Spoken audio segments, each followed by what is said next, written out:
far, we have understood about Power Platform. And from Power Platform times, we introduced how Power BI got evolved. And this tool is meant for data analysts. So we tried putting ourselves into understanding this responsibility. What is the meaning of data analyst? And to understand data analyst, we started our journey with data. We tried understanding what is the meaning of data, what are those types of data, and what are the roles available in data. Once we have understanding about the roles, we are focusing on one of the specific role, that is data analyst. What this data analyst will do? Data analyst will perform analysis. Now the point is, what is the meaning of analysis? This is what we are trying to understand now. So now the question is, what is data analysis? Data analysis is just, I can say, best practices or a technique that we follow to find out the insight from the data. It is about explaining, it is a way of storytelling. It is the way of defining story behind the data. Whatever is happening behind the data, you wanted to explain that thing. And for that, you wanted a technique. And that technique is your data analysis. So data analysis is a technique or a way of storytelling that explains the story happening behind the data. Okay, behind. This is wrong. So this is behind the data. So when we want to explain the story behind the data, it is really important for us to understand what does it mean exactly? Like when I say, go and find insights. Don't you think it's a very general statement? Find insights for what? What should I find insight for? Can you give me some sort of scope, some clear idea what you are looking for? Do you want me to describe what is happening? You want me to find out the reason why that happened? You want me to find out some pattern? What exactly you are looking for? You cannot say just go and find something for me. Like what exactly I'm looking for? Because there are so many possibilities. I can look for some numbers or many things. And that's where we define the important categories of data analysis. So in general, we have 5 important categories of data analysis. And you don't have to memorize all of these things. It will stay with you if you will be able to relate yourself with the specific conversation between doctor and patient. So the very first type of data analysis that we have for data analytics is descriptive analytics. What does it mean? What is the meaning of descriptive analytics? Descriptive analytics simply meant that I want to describe what happened. For example, when we visit as a patient and we visit a doctor and we describe our problem, as a patient, we will be sharing all of our issues in very raw format. It is not going to be structured anyhow.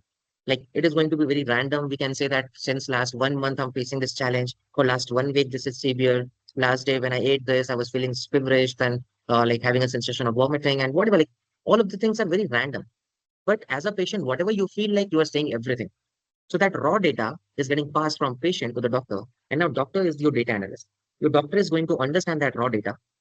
From that raw data, he or she will be able to remove that unnecessary part of it, which you are saying that is not important, and just focus on the important symptoms. And based on that, describe what must have happened.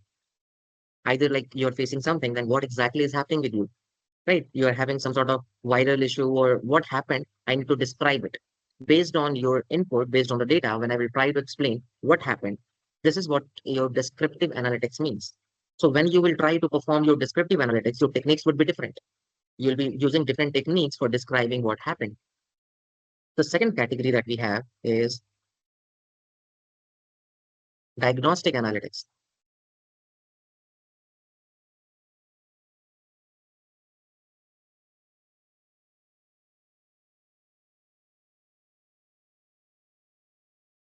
If I want to perform diagnostic analytics, it's just explaining why that happened.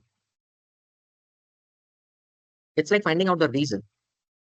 And when you try to find out the reason, don't you think that your doctor must tell you that please go and do these tests so that we can find out the exact reason why that happened to you?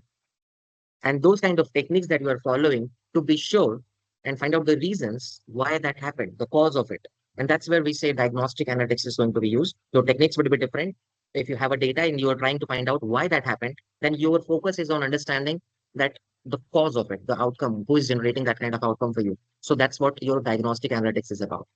Once this is done, the third type of analytics that we have is prescriptive.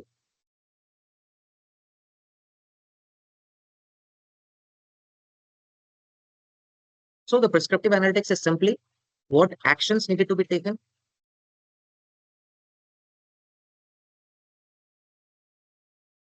to address a specific issue. You have identified a problem, you identified the reason of that particular thing, what happened and what causes that thing, what action you need to take to address that particular specific issue. And that's what your prescription is about. Once your doctor knew exactly what that happened and why that happened, they will give you a right prescription that can help you in solving and like getting yourself cured. So it is important for us to focus on not just describing the problem or diagnosing it, but also prescribing the solution. That if you make certain changes, for example, we are doing some analysis for attrition, and we got to know that most of the employees who are leaving our organization are because their salary is below average. So whenever we are hiring new employees, we should be offering them more. But at the same time, you also noticed that this is not the only reason. The reason is because they are underqualified, they are not getting good salary, and they are leaving the organization because of their unsatisfaction.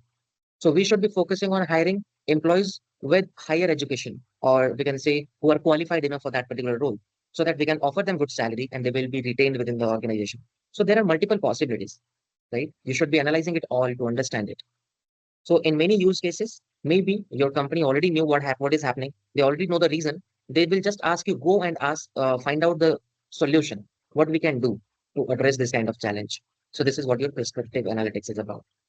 Then the fourth type of analytics that we have is predictive analytics.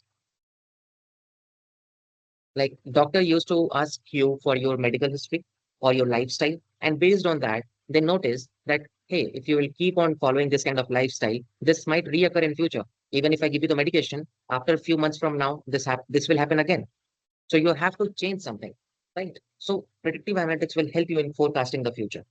If you are forecasting future, or I can say trends, if you're able to look for some trends, if you have noticed something, then obviously there are high chances that the same thing will happen again in future, right? So you can forecast this such kind of results if you are able to, like you can predict analytics, if you are able to find out some trends in your data. And the fifth type of analytics that we have is cognitive analytics. Cognitive analytics simply meant that we want to answer what if. And this is going to be based on your experience. For example, you're asking such questions, what if COVID-like scenarios will reoccur in future? Or what if we increase sales from 5% to 7%? How it is going to help us?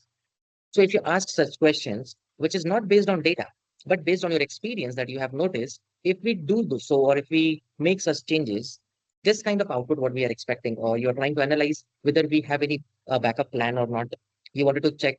And all of these things are technically, if I say, they are going to make use of AI tools for you or AI models like sentiment analysis. So you wanted to understand if you make some changes, how those changes are going to forecast something, what will happen. So this is not just based on data, but based on your experience that if you have the kind of pattern that you have, this might happen again. But there is no proof of that particular thing as per the data. But we are trying to answer the question, what if? So this is what we have is about cognitive analytics. Whenever you ask some questions, what if COVID-like scenario will reoccur? What if next month sales goes down? So there is no pattern. It's just what if it goes down, like we have faced something in past, maybe 10 months back, but how you will be able to handle this time. But your data is not telling you that there is any chance that it might go down, but you're asking such questions. This is what we have about data analysis. So I hope it is clear what is data analysis and the five different categories. Unless you define the categories, you will not be able to answer or ask question what exactly you want. I said that data analyst is supposed to do analysis, but what kind of analysis? Either data analyst will be performing descriptive analytics or diagnostic analytics, or maybe prescriptive analytics, predictive or cognitive. One of the type of analytics is going to be performed because every analytics is going to answer differently. So these are just a way to define scope for your analysis. You wanted to define the scope that what you want to do. Are we clear with all of these things? Any questions so far? Feel free to discuss on that.